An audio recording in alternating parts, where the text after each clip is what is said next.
존 칼빈의 기독교 강요 84번째 강의를 시작하겠습니다.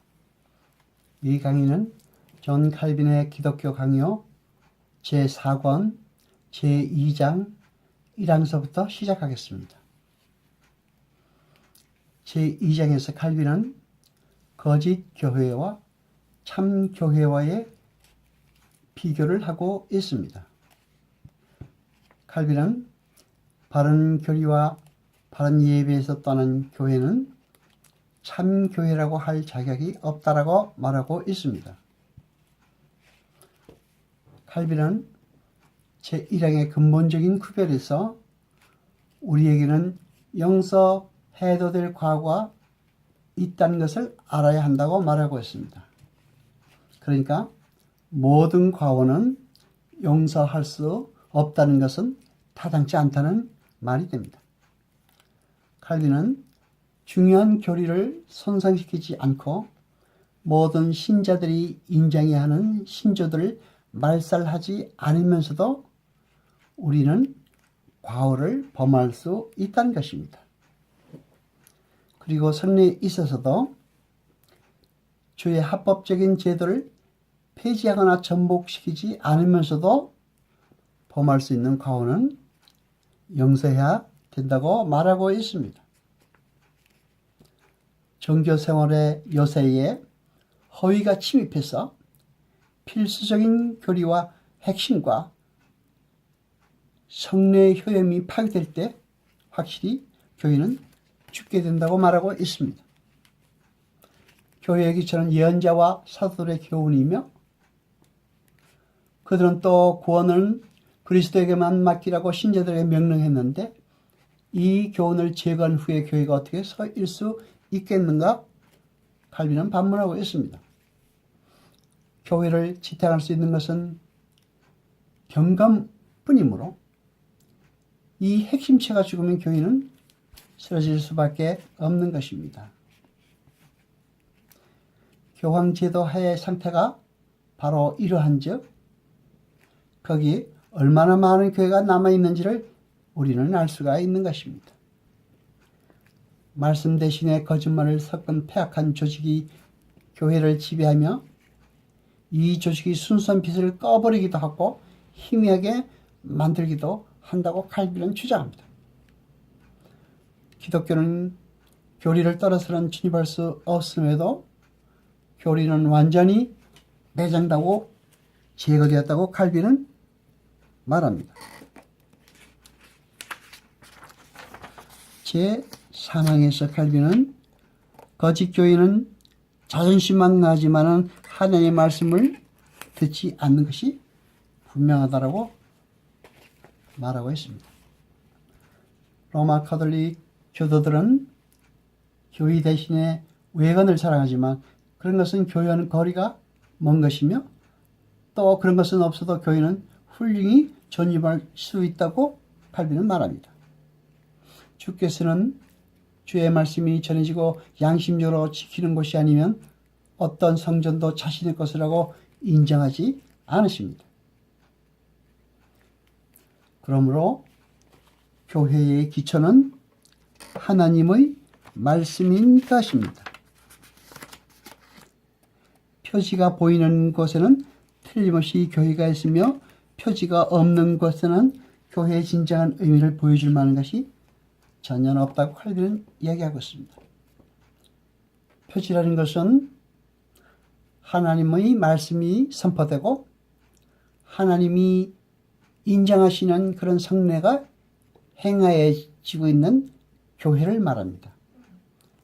그러므로 표지가 보이는 곳에서는 교회가 있다고 말할 수가 있고 표지가 없는 곳에서는 교회의 진정한 의미를 보여줄 만한 것이 전혀 없기 때문에 교회가 아니라는 말입니다. 교회의 기초는 사람의 판단이나 사제계급이 있음으로써 존재하는 것이 아니라 전년다는 사도들과 예언자들의 교훈이 있어야만 교회의 기초가 있다고 말할 수 있다고 바울은 우리에게 말하고 있습니다. 그리스도께서는 다음과 같이 말씀하셨습니다. 하나님께 속한 자는 하나님의 말씀을 듣나니 너희가 듣지 아니하면 하나님께 속하지 아니하였음이로다. 요한복음 8장 47절입니다. 그리고 칼빈은 이단자들은 그릇된 교리로 건전한 믿음을 부패하게 만든다고 말하고 있습니다. 그러나 이단자는 아니지만 분리론자들은 간혹 믿음을 가지면서도 성도 간의 교제를 끊는다라고 말하고 있습니다. 그러나 바울은 우리에게 뜻을 합하여 한 마음을 품으라고 가르칠 때마다 그리스도 안에 또는 그리스도 예수를 본받아라고 첨부를 합니다. 주의 말씀을 떠나서는 신자 안에 일치가 없고 오직 약한 사람들의 파당만이 있을 뿐이라고 칼빈은 말하고 있습니다.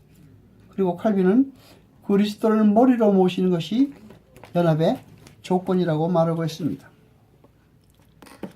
바울은 교회 전체의 화합은 그리스도를 교회의 감독으로 모시는 경우에만 올 수 있다고 말했습니다.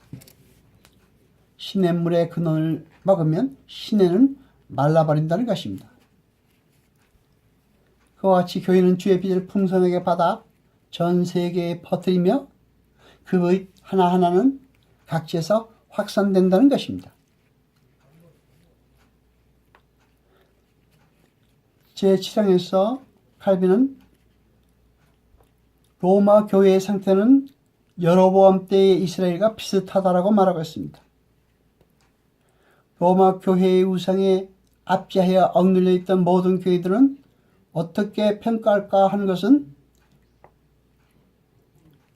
칼빈이 보기에 든 예언자들이 묘사한 고대 이스라엘 교회와 비교해보면 뚜렷하다라고 말하고 있습니다. 유다 백성과 이스라엘 백성이 언약의 법들을 지킬 때는 그들 중에 진정한 교회가 있었습니다. 즉 하나님의 은혜로 교회를 유지할 때 필요한 모든 것을 얻었습니다. 율법에서 진리의 교리를 얻었으며 제사장들과 예언자들이 교리를 선포했습니다. 또 그들이 할례를 받아 종교에 입문하여 그밖에 성례를 실시함으로써 믿음을 강화시키기도 했습니다. 주께서 교회에 주신 영원한 칭호들은 확실히 그들의 사유에 해당했습니다. 그러나 그 후에 그들은 여호와의 율법을 버리고 우상 숭배와 미신에 빠져서 그 특권의 일부를 잃어버렸습니다. 르호보암 때 이미 여러 가지 타락하는 의식을 일반적으로 채용했었다고 성경에 기록되어 있습니다. 그러나 예루살렘에는 여전히 율법을 가르쳤으며 제사장이 있었고 그 외에도 하나님께서 정하신 의식들이 존속했기 때문에 경건한 사람들에게는 쓸만한 교회가 있었습니다. 그러나 지금은 가톨릭 교회는 부패했으며 배격되어야 한다고 칼빈은 말하고 있습니다. 교황주의자들은 여로보암 시대의 이스라엘에 못지않을 정도로 그들 사이에서 종교가 부패하고 타락했다는 것을 알 수 있다는 것입니다. 그들의 과오도 아무리 변명해 보아도 그들이 추잡한 우상 숭배를 하고 있다는 사실에는 변함이 없다고 칼빈은 이야기하고 있습니다. 교리 방면에서도 순수한 점은 조금도 없고 오히려 실질적으로는 더욱 불순하다고 칼빈은 강력하게 이야기하고 있습니다. 우리는 경건한 사람들은 교회의 교통을 중요시하긴 하되 교회가 부패하고 모독적인 의식으로 타락했을 경우는 그런 교회를 경솔하게 따라가서는 안 된다고 말하고 있습니다. 만일 우리가 교회에 대하여 그 판단을 공경하고 그 권위를 존중하며 그 경고에 순종하고 그 징계로 마음을 고치며 모든 일에 그 교통을 양심껏 보존해야 되는 것이라고 생각한다면 우리는 그들에게 교회가 있다는 것을 인정할 때는 우리는 그 교회에 반드시 순종해야 한다고 칼빈은 말하고 있습니다. 옛날에는 교회의 일부 특전이 유대인들 사이에 남아 있었습니다. 그와 같이 지금도 하나님께서 파멸을 면하게 하신 교회의 흔적이 교황주의에 가끔 남아있는 것을 부정할 수는 없습니다. 하나님께서는 유대인들과 언약을 한번 맺으셨으나 그것을 보존하는 것은 그들이 아니라 언약의 그 자체의 힘으로 그들의 불경건과 싸우면서 생명을 유지한 것입니다.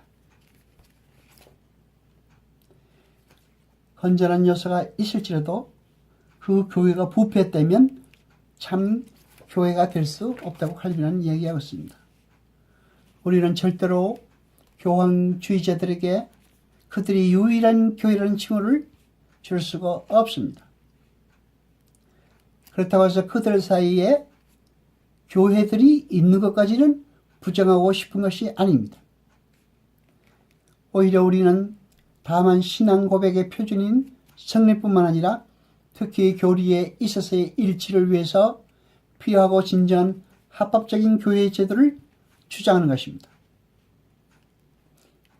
다니엘과 바울은 하나님의 성전의 적그리스도가 앉으리라고 예언했습니다. 우리는 특히 유의해야 하는 것입니다. 여호와 아버지 하나님 거룩하시니여 세세토록 영광과 찬송 받으소서. 말씀을 들 때 깨닫게 하시고 우리로 진리를 알게 하소서. 이 모든 것 감사드리고 우리 주 예수 그리스도의 이름으로 기도드리옵나이다. 아멘.